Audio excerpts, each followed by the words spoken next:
Hello बच्चों, welcome to part 3 of chapter first business studies class 12। और हमारे chapter का नाम था nature and significance of management. अभी तक हमने इस चैप्टर के 2 पार्ट्स कर लिए हैं, वो दोनों के दोनों पार्ट्स यूट्यूब पे पड़े हुए हैं, उनको देख लेना। पहले मैं थोड़ा सा बता देता हूँ हमने क्या किया था। हमने मैनेजमेंट का मीनिंग किया था, इफेक्टिवनेस और एफिशिएंसी देखा था। उसके बाद में इसके कैरेक्टरिस्टिक्स और फीचर्स किए थे, और उसके बाद में हमने कुछ एक इसके ऑब्जेक्टिव्स देखे थे। हमने इसके ऑब्जेक्टिव्स 3 देखे थे, एक ऑर्गेनाइजेशनल ऑब्जेक्टिव, दूसरा सोशल और तीसरा पर्सनल ऑब्जेक्टिव। ऑर्गेनाइजेशनल ऑब्जेक्टिव में 3 फर्दर सब पार्ट थे। सबसे पहला था सर्वाइवल, दूसरा प्रॉफिट और तीसरा ग्रोथ। तो इसके बाद में अपन ने हमारा पार्ट 2 खत्म कर दिया था। Now welcome to part 3। तो बच्चों, अब अपन पार्ट 3 के अंदर जो सबसे पहला टॉपिक करेंगे वो करेंगे नेचर ऑफ मैनेजमेंट। इसको समझना, मैं पहले से इसकी समरी दे देता हूँ कि इसके अंदर होने क्या वाला है। तो देखो, अलग अलग थिंकर्स थे, अलग अलग जो मैनेजमेंट के थिंकर्स थे जो इतने टाइम से आए हैं, जिन्होंने अभी तक मैनेजमेंट किया है, उन्होंने ना अपने अपने व्यूज़ रखे मैनेजमेंट के बारे में। तो उन्होंने ये बोला कि देखो, मैनेजमेंट करना हम 3 पार्ट्स में डिवाइड कर सकते हैं। सबसे पहले तो हम ये बोल सकते हैं कि मैनेजमेंट क्या हो सकता है, मैनेजमेंट आर्ट हो सकता है। दूसरा, कुछ थिंकर्स ने बोला कि नहीं नहीं नहीं, मैनेजमेंट आर्ट नहीं होता, मैनेजमेंट साइंस होता है। और उसके बाद कुछ थिंकर्स ने बोला कि मैनेजमेंट ना आर्ट होता है ना साइंस होता, मैनेजमेंट तो प्रोफेशन होता है। तो देखो, अलग अलग लोग हैं, कोई भी कुछ भी सोच सकता है, कोई भी थिंकर कुछ भी बोल सकता है। तो इसके हिसाब से अब हमने देखना है कि उन थिंकर्स ने किस बेसिस पे मैनेजमेंट को आर्ट बोला, किस बेसिस पे मैनेजमेंट को साइंस बोला, और किस बेसिस पे मैनेजमेंट को प्रोफेशन बोला। तो हम इन तीनों चीज़ों को देखेंगे। हाँ, यहाँ पर प्रोफेशन की स्पेलिंग गलत लिख रखी है, जिस स्टूडेंट ने लिखी उसने गलत लिख दी, पर इसको सही कर देना, से एक सिंगल एफ आएगा। ठीक है। तो अब देखो, हमने समझा है कि नेचर ऑफ मैनेजमेंट 3 तरीके से हो सकते हैं, management as art, management as science और मैनेजमेंट एज प्रोफेशन। अब इसके अंदर देखो हम पढ़ेंगे कैसे। मान लो हम मैनेजमेंट एज साइंस पढ़ रहे हैं, तो हम सबसे पहले ना साइंस की डेफिनेशन लिखेंगे कि साइंस क्या होता है। उसके बाद में हम साइंस के ना कुछ एक कैरेक्टरिस्टिक्स लिखेंगे कि देखो, जैसे कि साइंस के अंदर बुक्स यूज़ होती हैं। उसके बाद हम देखेंगे कि देखो, साइंस के अंदर ना फैक्ट्स पे काम करता है, यानी साइंस ने अगर कुछ बोला तो वो हर कहीं एप्लीकेबल होता है। तो अपन इस तरीके से साइंस के कुछ एक फीचर्स देखेंगे। फिर हम देखेंगे कि क्या वो साइंस के फीचर्स हम मैनेजमेंट में अप्लाई कर सकते हैं कि नहीं कर सकते, यानी क्या वो साइंस के फीचर मैनेजमेंट से मैच हो रहे हैं या नहीं हो रहे। तो इस तरीके से हम उस टॉपिक को करेंगे, और आपको सेम टू सेम इसी तरीके से अपने एग्जाम के अंदर भी लिख के आना है। यानी सबसे पहले आप डेफिनेशन दोगे, फिर उन सारी की सारी कैरेक्टरिस्टिक्स को मैनेजमेंट की कैरेक्टरिस्टिक्स से मैच करोगे। तो अपन सबसे पहले देखते हैं, ये बोल रहा है कि नेचर ऑफ मैनेजमेंट में बोलता है कि मैनेजमेंट आर्ट भी हो सकता है, साइंस भी हो सकता है और प्रोफेशन भी हो सकता है। तो अब अपन एक एक करके तीनों को उठाते हैं। सबसे पहले ये बोल रहा है मैनेजमेंट एज साइंस। तो देखो, अगर मैं तुमसे पूछूं कि देखो साइंस क्या होता है, तो तुम क्या बोलोगे कि सर, साइंस के अंदर ना बहुत सारी बुक्स का यूज़ होता है, हमें वो बुक्स पढ़नी पड़ती हैं, और उसके बाद हमें ना कुछ एक चीज़ों का पता लगता है। फॉर एग्जाम्पल, साइंस बोलता है 1 + 1 करोगे तो 2 आंसर ही आएगा। अगर सामने वाला आदमी पागल नहीं है ना, तो वो 1 + 1 = 2 ही बोलेगा। बात समझ में आई? तो हमें पता लगता है कि साइंस के अंदर ना एक ऑर्गेनाइज्ड बॉडी ऑफ नॉलेज है। ऑर्गेनाइज्ड बॉडी ऑफ नॉलेज यानी स्ट्रक्चर है नॉलेज का। For example, books, journal, editorial, उससे हमें नॉलेज मिलती है। और साइंस ना कभी भी ऐसा नहीं करता अपने मन से कुछ भी रूल बना दे, क्योंकि साइंस के सारे रूल्स फैक्ट्स पे बेस्ड होते हैं, यानी फैक्ट्स के बेस पे हम उसको स्टडी करके साइंस का बताते हैं। आगे ये बोलता है कि साइंस के अंदर ना कॉज एंड इफेक्ट रिलेशनशिप होती है। इसको समझो, कॉज एंड इफेक्ट रिलेशनशिप क्या होता है।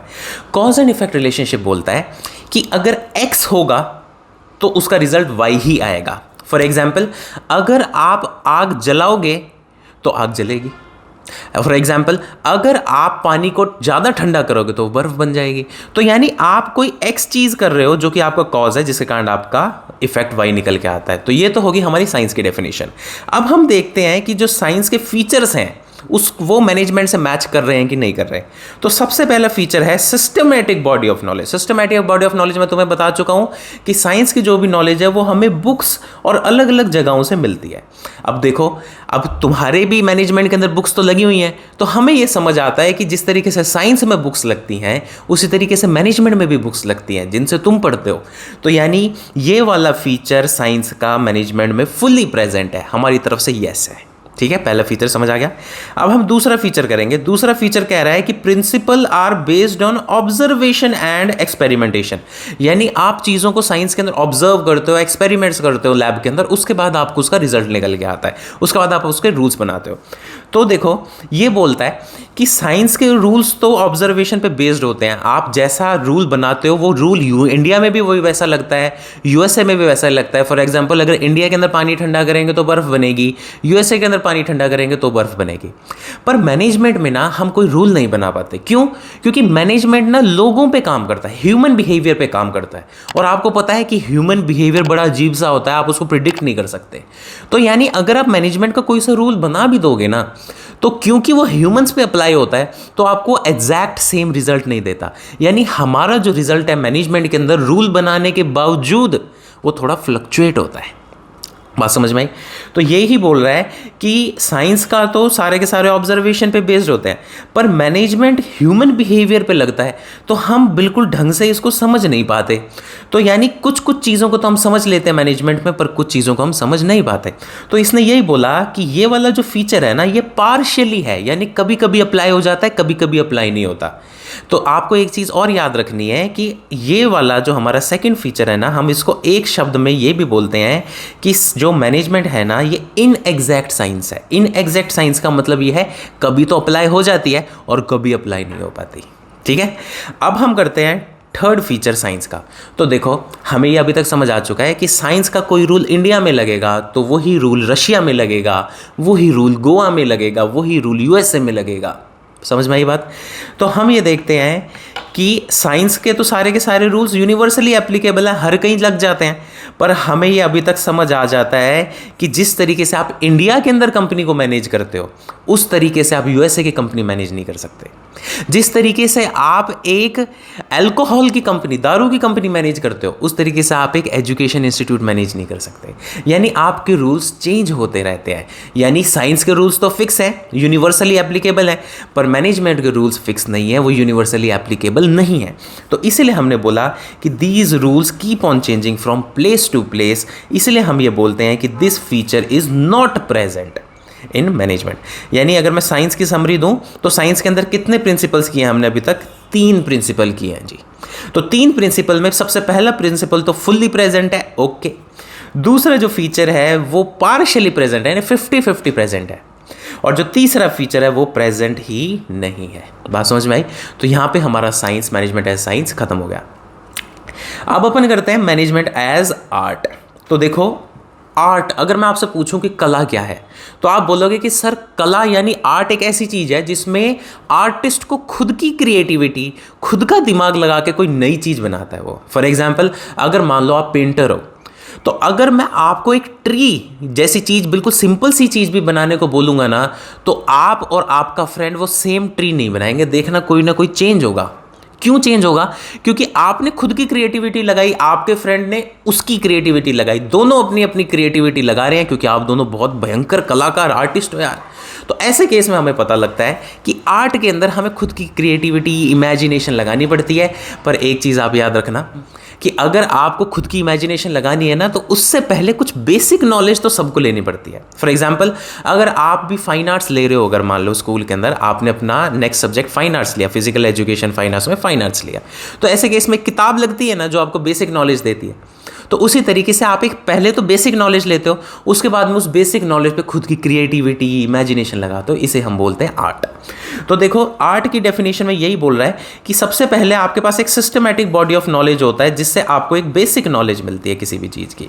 आगे ये बोलता है कि लेकिन हमें इस बेसिक नॉलेज को अप्लाई करने के लिए ना खुद की स्किल, क्रिएटिविटी और प्रैक्टिस लगानी पड़ती है, जिससे हम नई नई चीज़ें बनाते हैं। नए नए आर्टिस्ट लोग अपनी नई नई ड्राइंग्स बनाते हैं, पेंटिंग्स बनाते हैं। ठीक है, अब हम आर्ट के फीचर्स को और इधर मैनेजमेंट के फीचर्स को कंपेयर करते हैं। ठीक है, कंपेयर करना शुरू करते हैं। तो सबसे पहला आर्ट का फीचर ये बोलता है कि art is a systematic body of knowledge, जिसके अंदर आपको थ्योरी के बारे में कुछ बेसिक नॉलेज दी जाती है। यानी आपको कुछ सबसे पहले बेसिक चीज़ समझाई जाती है कि ब्रश कैसे पकड़ते हैं, कितनी तरीके की पेंटिंग्स वगैरह होती है। ठीक है, तो आर्ट के अंदर आपको बेसिक नॉलेज दी जाती है। मैनेजमेंट में भी तो बेसिक नॉलेज दी जाती है, आपको भी तो बुक्स लगा के बेसिक नॉलेज दी जा रही है। तो यानी आर्ट के अंदर भी बेसिक नॉलेज है, इधर मैनेजमेंट के अंदर भी बेसिक नॉलेज है। तो यानी this feature is fully present present. तो यही बोल रहा है कि this feature is present in management. अब अपन सेकंड फीचर देख लेते हैं 8 का। सेकंड फीचर कह रहा है कि पर्सनलाइज्ड एप्लीकेशन। पर्सनलाइज्ड एप्लीकेशन का मतलब ये है कि मान लो एक बंदा है, वो अपने दिमाग से अपनी पेंटिंग बनाएगा, तो उसी तरीके से दूसरा बंदा भी अपने दिमाग से दूसरी तरीके की पेंटिंग बनाएगा। उसी तरीके से मेरा मैनेजमेंट करने का तरीका अलग हो सकता है, आपका मैनेजमेंट करने का तरीका अलग हो सकता है, आपके पेरेंट्स का तरीका अलग हो सकता है, आपके फ्रेंड्स का तरीका अलग हो सकता है। क्यों? क्योंकि हम सब ने अपनी अपनी क्रिएटिविटी, अपनी अपनी स्किल लगाई है। तो यानी पर्सनलाइज एप्लीकेशन यानी आप अपने तरीके से क्रिएटिविटी लगा के आर्ट बनाते हो, उसी तरीके से आप क्रिएटिविटी लगा के मैनेजमेंट करते हो। तो यानी this feature is also fully present. अब अपन इसका थर्ड फीचर कर लेते हैं। थर्ड फीचर कह रहा है based on practice and creativity. Based on practice and creativity का मतलब है कि कोई भी आर्टिस्ट बनता है तो पहले प्रैक्टिस करता है, खुद का दिमाग लगाता है। उसी तरीके से मैनेजर भी है। मैनेजर भी देखो, सीनियर मैनेजर जो है, बहुत बड़े बड़े जो मैनेजर है, वो भी प्रैक्टिस करते हैं मैनेजमेंट की, वो भी अपना दिमाग लगाते हैं। तो यानी this feature is also fully present. यानी आर्ट के अंदर भी आप प्रैक्टिस करते हो और आप अपने मैनेजमेंट के अंदर भी प्रैक्टिस करते हो। अब अपन ने देखा कि देखो, जो अगर अपन इसकी समरी करें मैनेजमेंट एज आर्ट की, तो इससे हमें पता लगता है कि देखो इसमें कितने फीचर हैं, इसमें भी 3 फीचर हैं। साइंस में कितने फीचर थे, उसमें भी 3 फीचर थे। आर्ट में कितने फीचर कंपेयर किए, इसमें भी 3 फीचर किए कंपेयर किए। पर देखो साइंस के अंदर ना कुछ फीचर मैच नहीं कर रहे थे मैनेजमेंट से, कुछ फीचर पार्शियली प्रेजेंट या नॉट प्रेजेंट आ रहे थे। पर आर्ट के अंदर देखो जी, गजब की बात हो गई कि तीनों ही फीचर फुली प्रेजेंट हैं। तो यानी हम ये भी कह सकते हैं कि मैनेजमेंट थोड़ा सा ना आर्ट के ज़्यादा करीब है, आर्ट के ज़्यादा नज़दीक होता है। ठीक है, अब नेक्स्ट हेडिंग आपके आती है, क्वेश्चन कई बार वो पूछ देता है कि आप बताओ स्टूडेंट्स कि मैनेजमेंट साइंस है या मैनेजमेंट आर्ट है।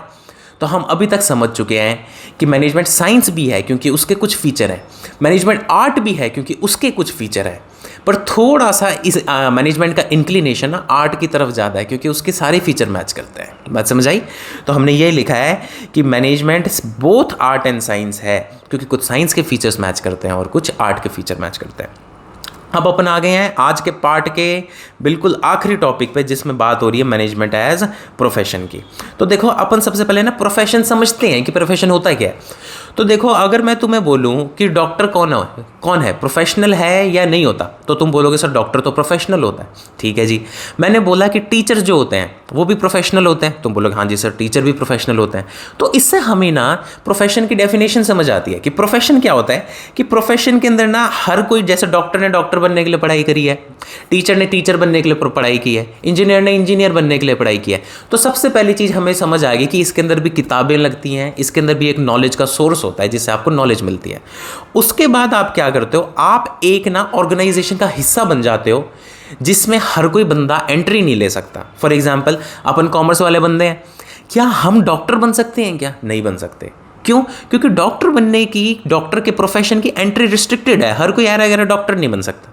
अब एक और एग्जांपल लेते हैं कि आप और मैं कॉमर्स के स्टूडेंट्स हम इंजीनियर बन सकते हैं क्या? आप बोलोगे नहीं बन सकते सर। क्यों? क्योंकि उसके अंदर हर कोई ऐरा गैरा इंजीनियर नहीं बन सकता। उसी तरीके से देखो, क्या हर कोई टीचर बन सकता है क्या? तुम बोलोगे नहीं बन सकता सर, क्योंकि हर कोई ऐरा गैरा टीचरिंग में एंट्री नहीं ले सकता। तो इससे हमें समझ आता है कि प्रोफेशन एक ऐसी चीज़ है जिसके अंदर एक स्पेशलाइज्ड नॉलेज लेता है बंदा। जैसे डॉक्टर बनने के लिए डॉक्टरी की डिग्री करेगा, इंजीनियर बनने के लिए इंजीनियरिंग की डिग्री करेगा, तो स्पेशलाइज्ड नॉलेज लेता है। कहाँ से लेता है ये नॉलेज? बुक से लेता है। आगे ये बोलता है, लेकिन ये प्रोफेशन की सबसे खास बात ये होती है कि एंट्री इज रिस्ट्रिक्टेड, यानी हर बंदा डॉक्टर इंजीनियर टीचर नहीं बन सकता। बात समझ में आई? तो आपको मैंने प्रोफेशन की डेफिनेशन करा दी। अब अपन प्रोफेशन के फीचर्स को कंपेयर करते हैं। तो सबसे पहला फीचर बोलता है कि profession has a well defined body of knowledge. यानी इसका मतलब ये है कि प्रोफेशन के अंदर बिल्कुल सटीक, बहुत ही बढ़िया बढ़िया किताबें होती हैं, बुक्स होती हैं। हम उन बुक्स को पढ़ते हैं और हमें नॉलेज मिलती है। तो इसका अंदर यही बोल रहा है कि प्रोफेशन के अंदर सिस्टमेटिक बॉडी ऑफ नॉलेज होती है, बहुत सारी बुक्स लगती हैं। ये बुक्स तो मैनेजमेंट में भी लगती हैं, तो इसलिए हम बोलते हैं this feature is fully present. ठीक है, अब हम सेकंड का फीचर करते हैं। सेकंड फीचर कह रहा है presence of professional associations. Professional associations का मतलब है, जैसे देखो जब आप चार्टर्ड अकाउंटेंट बनोगे ना, अगर आपने सीए की डिग्री करी कॉमर्स लेके, तो देखो सीए बनने के बाद ना वो आपको एक ना संगठन यानी ऑर्गेनाइजेशन का हिस्सा बनाते हैं। कि यानी हम ना कौन सी ऑर्गेनाइजेशन का हिस्सा बनते हैं, हम ICAI का हिस्सा बनते हैं। यानी अगर कोई भी चार्टर्ड अकाउंटेंट है ना तो उसे ICAI का हिस्सा बनना ही बनना पड़ेगा। बात समझ में आई? तो ऐसे जो डॉक्टर्स होते हैं ना, डॉक्टर्स भी अपने ऑर्गेनाइजेशन का हिस्सा बनते हैं। ऐसे इंजीनियर्स होते हैं, इंजीनियर्स भी अपनी ऑर्गेनाइजेशन का हिस्सा बनते हैं। पर आप एक चीज़ बताओ, जो मैनेजर है तो सारे मैनेजर के ऊपर ये कंपल्शन नहीं है कि आप एक ऑर्गेनाइजेशन का हिस्सा बनो। फॉर एग्जांपल देखो, रिलायंस के अंदर जो आकाश अंबानी है, आकाश अंबानी मैनेजमेंट करते हैं, यानी वो मैनेजर हैं। अब मैनेजर होने के बाद उन पर कोई कंपल्शन नहीं है कि आप किसी ऑर्गेनाइजेशन यानी संगठन का हिस्सा बनो। आप चाहो तो इंडिपेंडेंट होकर भी काम कर सकते हो कि भाई मैं मैनेजर हूँ, मैं मेरी कंपनी संभाल रहा हूँ ना, तुम्हें बीच में बोलने की क्या जरूरत है। मैं बनूँ चाहे किसी ऑर्गेनाइजेशन का हिस्सा, चाहे ना बनूँ, तुम नहीं बताओगे मेरे को। बात समझ में आई? पर अगर आपको डॉक्टर से बनना है, CA बनना है, तो आपको कंपल्शन फॉलो करने पड़ेगी। तो यानी इससे हमें समझ आता है कि अगर आपको प्रोफेशनल बनना है ना तो आपको किसी ना किसी ऑर्गेनाइजेशन का हिस्सा बनना पड़ता है। पर मैनेजर पे ये कंपल्शन नहीं होती। मैनेजर के पास ये इच्छा है, उसके पास ऑप्शनल है कि वो बनना चाहे कि ना बनना चाहे। इसलिए हम बोलते हैं कि ये वाला फीचर ना फुली प्रेजेंट नहीं है। कुछ लोग तो बनते हैं, कुछ लोग नहीं बनते। तो यानी this is not fully present, this is 50-50 partially present. ठीक है जी। अब अपन थर्ड पॉइंट की बात करते हैं कि रिस्ट्रिक्टेड एंट्री, यानी हर कोई बंदा डॉक्टर नहीं बन पाता, हमें पता है, पर हर बंदा बिना डिग्री के मैनेजर बन सकता है। तो यानी कोई भी एंट्री पर रिस्ट्रिक्शन नहीं है, हर कोई बंदा मैनेजर बन सकता है। इसलिए हम बोलते हैं कि this feature is not present. आप भी मैनेजर बन सकते हो, मैं भी बन सकता हूँ, पड़ोसी भी बन सकता है मेरा, आपका पड़ोसी भी मैनेजर बन सकता है। तो यानी एंट्री इज नॉट रिस्ट्रिक्टेड। तो पॉइंट नंबर 4 बात कर रहा है एग्जिस्टेंस ऑफ एथिकल कोड्स। अब देखो, एथिकल कोड्स की पहले हम समझते हैं कि एथिकल कोड होता क्या है। तो देखो, एथिकल कोड का मतलब है कि ना आप किसी भी बंदे के साथ ना गलत काम नहीं करोगे, यानी आप ना कुछ रूल्स को फॉलो करोगे। एग्जाम्पल लेते हैं, आपने एक चीज़ कहावत सुनी होगी कि लॉयर जो है ना वो अपनी क्लाइंट की बातें कभी लीक नहीं करता। तो यानी देखा जाए तो अच्छी चीज़ है ना, ये अच्छा रूल है ना। तो ऐसे रूल्स को हम क्या बोलते हैं, एथिकल कोड्स बोलते हैं, जिसके कारण ना सारी चीज़ें सही चलती हैं। फॉर एग्जाम्पल, अगर हम पुलिस का एथिकल कोड वैसे देखें तो पुलिस का एथिकल कोड ये होता है कि भले ही उसके बेटे ने जुर्म किया, उसके बेटे ने कोई गुनाह किया हो, पर उसके बावजूद पुलिस वाला जो बाप है वो उस पर केस करेगा। तो ये क्या होते हैं, ये एथिकल कोड्स होते हैं। और देखो, एथिकल कोड्स कोई ऑर्गेनाइजेशन बनाती है। जैसे जब आप CA बनोगे ना तो आपके CA के एथिकल कोड्स कौन बनाएगा, ICAI बनाएगा। ये एक ऑर्गेनाइजेशन है। पर हम ऑलरेडी जानते हैं कि मैनेजर बनने के लिए किसी ऑर्गेनाइजेशन में जाना तो जरूरी है ही नहीं। तो यानी मैनेजर बनने के लिए कोई एथिकल कोड फॉलो करना जरूरी नहीं है। तो यानी हमने ये बोला कि this feature is not compulsory. Not compulsory मतलब आपकी ऑप्शन है, क्या पता आपका जमीर आपका साथ दे, आप जब मैनेजर बनो तो आप अच्छे काम करो, पर हर किसी का जमीर साथ नहीं देता। तो यानी इसका मतलब है कि ये कंपल्सरी नहीं है, आपके पास ऑप्शन है कि आप फॉलो करना चाहोगे कि नहीं फॉलो करोगे। अब आज के पार्ट का ये एक और हम देखते हैं प्रोफेशन का नेक्स्ट फीचर है, जो कि है पॉइंट नंबर 5, जो कि कहता है कि सर्विस मोटिव है। सर्विस मोटिव का मतलब क्या है कि आप जब CA बनोगे आप अपने क्लाइंट की मदद करना चाहोगे, आप जब डॉक्टर बनोगे तो आप अपने मरीज को सही करना चाहोगे, आप जब इंजीनियर बनोगे तो आप सामने वाले को सर्विसेज देना चाहोगे। यानी जो भी प्रोफेशनल होता है वो सामने वाले अपने क्लाइंट की मदद करना चाहता है, उसको सर्विस देना चाहता है। पर मैनेजर सर्विस नहीं देना चाहता, मैनेजर ज़्यादा से ज़्यादा प्रॉफिट कमाना चाहता है। दोनों में फ़र्क है। क्यों? डॉक्टर तो मरीज को सही करना चाहता है, वो तो उसको सर्विस देना चाहता है। पर जब मैनेजर काम करता है तो मैनेजर की क्या कोशिश रहती है कि मैं ज़्यादा से ज़्यादा सर्विस ना दूँ, ज़्यादा से ज़्यादा प्रॉफिट कमा के दूँ। तो हमें ये समझ आता है कि प्रोफेशनल सर्व करते हैं, क्लाइंट को सर्विस देते हैं, पर जो मैनेजर है वो बेटर मैनेजमेंट करके ज़्यादा से ज़्यादा प्रॉफिट कमा के देता है। तो यानी इसमें कन्फ्लिक्ट आ गया। तो यानी this feature is also not present. ठीक है, तो इसी के साथ हम एक बार देख लेते हैं हमने क्या किया। हमने किया मैनेजमेंट एज साइंस, जिसमें हमने 3 फीचर किए। उसके बाद हमने किया मैनेजमेंट एज आर्ट, जिसमें हमने वापस से 3 फीचर किए। उसके बाद में हमने देखा कि मैनेजमेंट साइंस भी है, मैनेजमेंट आर्ट भी है। उसके बाद में हमने किया मैनेजमेंट एज प्रोफेशन, जिसमें हमने 5 फीचर किए। ठीक है जी, तो आज की क्लास हम यहीं पे ख़त्म करते हैं। अगर आपको बढ़िया समझ आ रहा है ना तो देखो मेरे को मदद मिल जाएगी, प्लीज़ अपने फ्रेंड्स के साथ शेयर करो, इस चैनल को आगे से आगे ग्रो करने में मदद करो। और अगर वीडियो पसंद है तो वीडियो को लाइक एंड सब्सक्राइब। मिलते हैं अगले वीडियो में, बाय।